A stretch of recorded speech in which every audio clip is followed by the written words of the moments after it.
ಎಲ್ಲರೂ ಇಷ್ಟಪಡೋ ಕಾಯಿ ಹೋಳಿಗೆನ ಮನೇಲೆ ಹೆಂಗೆ ಮಾಡೋದು ಅಂತ ನೋಡೋಣ ಬನ್ನಿ. ಒಂದು ಬಟ್ಲಿಗೆ 2 ಕಪ್ ಮೈದಾ ಹಾಕ್ಕೊಂಡು ಸ್ವಲ್ಪ ನೀರು ಹಾಕ್ಕೊಂಡು ಚಪಾತಿ ಹಿಟ್ಟು ಕಲಿಸ್ಕೊಳ್ಳೋ ಥರ ಕಲಿಸ್ಕೊಳ್ಳೋಣ. ಚಪಾತಿ ಹಿಟ್ಟಿಗಿಂತ ಸಾಫ್ಟಾಗಿ ಕಲಿಸ್ಕೊಳ್ಳೋಣ.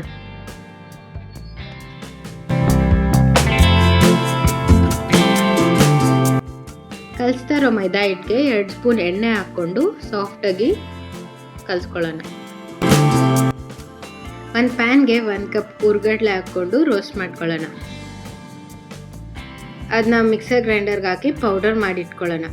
ಅದಕ್ಕೆ 2 ಸ್ಪೂನ್ ಗಸಗಸೆ ಹಾಕ್ಕೊಂಡು ಚಿಟಪಟ ಅನ್ನೋವರೆಗೂ ಹುರ್ಕೊಂಡೆತ್ತಿಟ್ಕೊಳ್ಳೋಣ. 1.5 ಉಂಡೆ ಬೆಲ್ಲನ ಕುಟ್ಟಿಟ್ಕೊಂಡು ಇವಾಗ ಬೆಲ್ಲದ ಪಾಕ ಮಾಡ್ಕೊಳ್ಳೋಣ. ಅದಕ್ಕೆ 1/4 ಗ್ಲಾಸ್ ಅಷ್ಟು ನೀರು ಹಾಕ್ಕೊಂಡು ಬೆಲ್ಲನ ಕರಗಿಸ್ಕೊಳ್ಳೋಣ. ಕರಗಿ ಗಟ್ಟಿ ಪಾಕ ಮಾಡ್ಕೋಬೇಡಿ, ಪೂರ್ಣ ಗಟ್ಟಿ ಆಗಿಬಿಡುತ್ತೆ. ಸ್ವಲ್ಪ ತೆಳು ಪಾಕ ಇರಲಿ, ಸುಮ್ಮನೆ ಕರಗಿದ್ರೆ ಸಾಕು. ಅದಕ್ಕೆ ಹುರಿದಿಟ್ಕೊಂಡಿರೋ ಗಸಗಸೆ ಹಾಕೋಣ. ತುರಿದಿಟ್ಕೊಂಡಿರೋ ಕೊಬ್ಬರಿನ ಹಾಕೋಣ.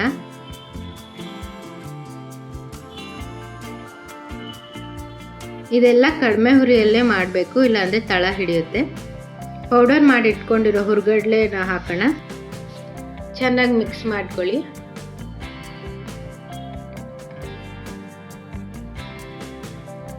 ಅರ್ಧ ಸ್ಪೂನ್ ಏಲಕ್ಕಿ ಪೌಡರ್ ಹಾಕ್ಕೊಂಡು ಮಿಕ್ಸ್ ಮಾಡ್ಕೊಳ್ಳಿ. ಉಂಡೆ ಕಟ್ಟೋ ಹದಕ್ಕೆ ಬಂದಿದ್ರೆ ಸ್ಟವ್ ಆಫ್ ಮಾಡಿ. ಸ್ವಲ್ಪ ಬಿಸಿ ಇರಬೇಕಾದ್ರೆ ಉಂಡೆ ಮಾಡಿಟ್ಕೊಳ್ಳಿ. ಗಟ್ಟಿ ಆದಮೇಲೆ ಅದು ತುಂಬ ಹಾರ್ಡ್ ಆಗಿಬಿಡುತ್ತೆ. ಕಲಿಸ್ಕೊಂಡಿರೋ ಮೈದಾ ಹಿಟ್ಟನ್ನ ಉಂಡೆ ಮಾಡಿಟ್ಕೊಳ್ಳೋಣ. ಕಲಸಿಟ್ಕೊಂಡಿರೋ ಮೈದಾ ಹಿಟ್ಟನ್ನ ಉಂಡೆ ಮಾಡ್ಕೊಳ್ಳೋಣ. ಇವಾಗ ಒಂದು ಕವರ್ಗೆ ಎಣ್ಣೆ ಸವರ್ಕೊಂಡು, ಕವರ್ ಅಥವಾ ಯಾವುದಾದ್ರೂ ಆಯಿಲ್ ಪ್ಯಾಕೆಟ್ನ ಅದರಲ್ಲಿ ಸವರ್ಕೊಂಡು ಇವಾಗ ಹೋಳಿಗೆ ತಟ್ಕೊಳ್ಳೋಣ. ಮೈದಾ ಹಿಟ್ಟನ್ನ ತಗೊಂಡು ಚಿಕ್ಕದಾಗಿ ಕೈಯಲ್ಲೇ ತಟ್ಕೊಂಡು ಒಂದು ಉಂಡೆ ಹೂರ್ಣನ ಇಟ್ಟು ಇಲ್ಲಿ ತೋರಿಸ್ತಾರೋ ಥರ ಕವರ್ ಮಾಡ್ಕೊಳ್ಳಿ.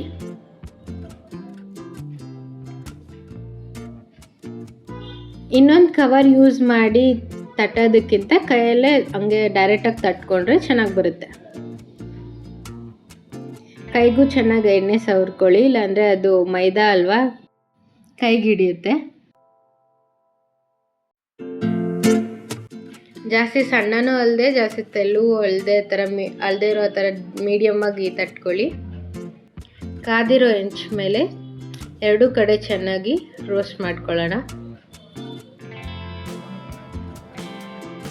ಗೋಲ್ಡನ್ ಬ್ರೌನ್ ಆಗೋ ಥರ ಬಿಡಿ. ನೋಡೋಕೆ ಚೆನ್ನಾಗಿರುತ್ತೆ, ತಿನ್ನೋಕ್ಕೂ ಚೆನ್ನಾಗಿರುತ್ತೆ ಕ್ರಿಸ್ಪಿಯಾಗಿ.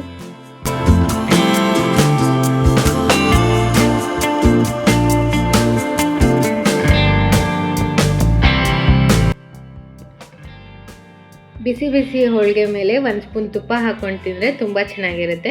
ನೀವು ಒಂದ್ಸರಿ ಮನೇಲಿ ಟ್ರೈ ಮಾಡಿ ಹೆಂಗೆ ಬಂತು ಅಂತ ಕಮೆಂಟ್ ಮಾಡಿ ಹೇಳಿ. ಮುಂದೆ ಯಾವ ರೆಸಿಪೀಸ್ ಬೇಕು ಅಂತಲೂ ಕಮೆಂಟ್ ಮಾಡಿ ಹೇಳಿ. ವಿಡಿಯೋ ಮಾಡಿ ಹಾಕೋಕ್ಕೆ ಟ್ರೈ ಮಾಡಿ. ರೆಸಿಪಿ ಇಷ್ಟ ಆಗಿದೆ ಲೈಕ್ ಮಾಡಿ, ಶೇರ್ ಮಾಡಿ. ಮುಂದೆ ಬರೋ ರೆಸಿಪೀಸ್ನ ಮಿಸ್ ಮಾಡಬಾರ್ದು ಅಂದರೆ ಸಬ್ಸ್ಕ್ರೈಬ್ ಮಾಡಿ, ಬೆಲ್ ಐಕಾನ್ನ ಪ್ರೆಸ್ ಮಾಡಿ.